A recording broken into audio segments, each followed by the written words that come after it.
Assalamualaikum warahmatullahi taala wabarakatuh. Bersama saya sebagai Dr. Irwan Muhammad Ali.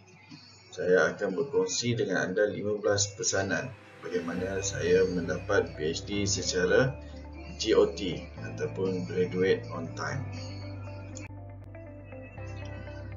Pesanan pertama, kena letakkan mindset bahawa saya seorang pelajar dan kena letak tepi siapa kita yang sebenar.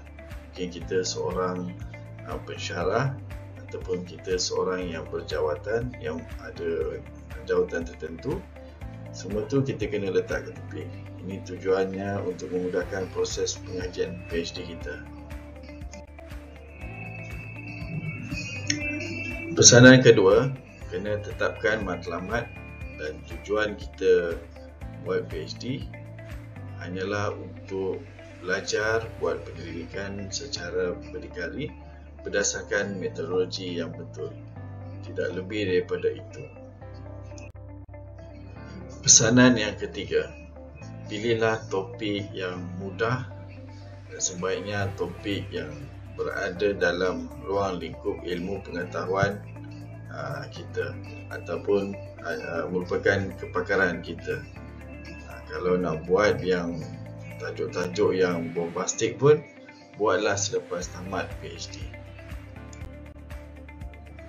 Pesanan yang keempat, sentiasa sematkan di dalam minda bahawa PhD ni bukanlah untuk menyelesaikan segala masalah mutlak yang ada dalam dunia ini. Pesanan yang kelima, anda sebagai seorang pelajar pasca siswaza kena bersedia untuk dikritik dengan teruk dan bersedia untuk menerima dengan hati yang tenang dan banyakkan bersabar. Pesanan yang keenam, selagi anda belum tamat ataupun status belum tamat sebagai seorang pelajar, jangan sesekali hanyut dengan pujian dan sanjungan sepanjang anda bergelar sebagai seorang pelajar PhD. Pesanan yang ketujuh, sentiasa memberi tindak balas yang positif atas setiap kritikan, komen ataupun apa-apa cadangan yang diberikan oleh sama ada rakan-rakan ataupun penyelia ataupun panel-panel interim semasa proses pengajian berlangsung. Seterusnya, pesanan yang ke-8, sebaiknya elakkanlah daripada membuat kajian yang bersifat multi-method ataupun multidisiplin. Sekiranya boleh dielakkan. Ini kerana akan menjadikan calon PhD berkenaan akan terjerat dengan faktor masa yang ada untuk menyiapkan kajian. Kerana sebagai contoh, multi-method memerlukan jangka masa yang agak panjang di mana terdapat banyak kemungkinan ataupun uncertainty yang akan berlaku dalam tempoh pengajian. Fikirkan. Pesanan yang ke-9, pastikan anda mempunyai akses kepada data, mudah diperolehi dan mendapat gambaran populasi yang jelas. Ini bagi memudahkan proses sampling ataupun untuk memudahkan proses data collection. No data, no result. So akan menjadikan masalah yang besar dalam kajian. Dan ini akan menambahkan faktor masa dan wang ringgit terpaksa dikeluarkan dengan banyak. Pesanan yang ke-10, berusahalah, berdoalah untuk mendapatkan penyelia-penyelia yang boleh membantu anda dalam menyiapkan kajian berdasarkan metodologi yang betul. Ini telah terbukti. Sebagai contoh, kesemua penyelia-penyelia semasa pengajian peringkat PhD saya, semuanya sangat membantu dan setiap penyelia mempunyai kepakaran dan kemahiran masing-masing, dan saya sangat bertuah memiliki penyelia seperti mereka. Pesanan yang ke-11, tetapkan dan laksanakan milestone kajian anda dengan sebaik mungkin.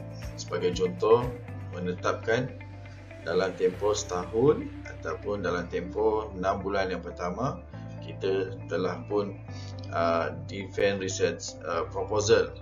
Tujuan DRP adalah untuk memastikan bahawa kita telah sedia untuk membuat data collection, dan kemudian kena tetapkan bilakah data collection perlu dimulakan dan bila sepatutnya data analisis dilaksanakan, dan menetapkan membuat perancangan bilakah final draft bagi keseluruhan tesis perlu disiapkan. Tujuannya adalah bagi memastikan setiap masa kita akan rasa penting untuk mengikut setiap progres-progres yang telah ditetapkan, bagi mengelakkan kita hilang fokus dan hilang momentum. Pesanan yang ke-12, uruskanlah masa dengan baik dan tetapkan masa untuk sekiranya anda masih bekerja, masa untuk bekerja laksanakan dengan sebaik mungkin.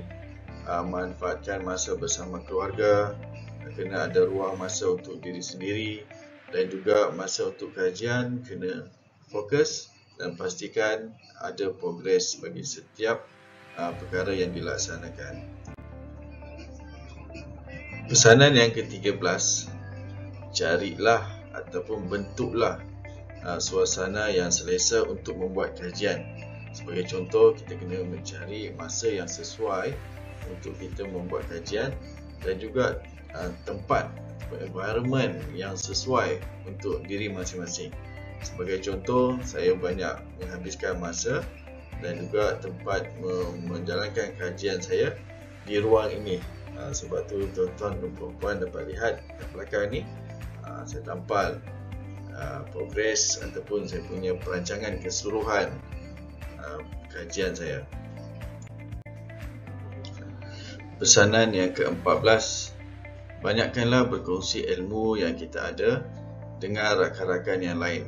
Sebagai contoh, sekiranya kita mempunyai kemahiran dalam menguruskan Mendeley ataupun SPSS ataupun Microsoft Word ataupun apa-apa yang berkaitan yang boleh membantu melancarkan proses pengajian PhD, maka berkongsilah dengan rakan-rakan yang lain. Pesanan saya yang ke-15, berusahalah untuk memahami istilah-istilah penting yang biasa digunakan dalam kajian peringkat PhD. Sebagai contoh, research epistemology, ontologi, axiology, research philosophy, apakah yang dimaksudkan inductive, deductive approach, dan lain-lain istilah yang amat penting untuk difahami. Sekiranya kita gagal untuk memahami istilah-istilah ini, memahami dengan tepat, memahami dengan jelas, maka akan menyukarkan lagi proses perjalanan peringkat pengajian PhD ini. Demikianlah 15 pesanan bagaimana saya mencapai PhD secara graduate on time. Diharapkan tuan-tuan dan puan-puan mendapat manfaat daripada perkongsian ini, dan saya mendoakan anda juga akan mencapai graduate on time, InsyaAllah. Sampai berjumpa lagi. Assalamualaikum warahmatullahi taala wabarakatuh.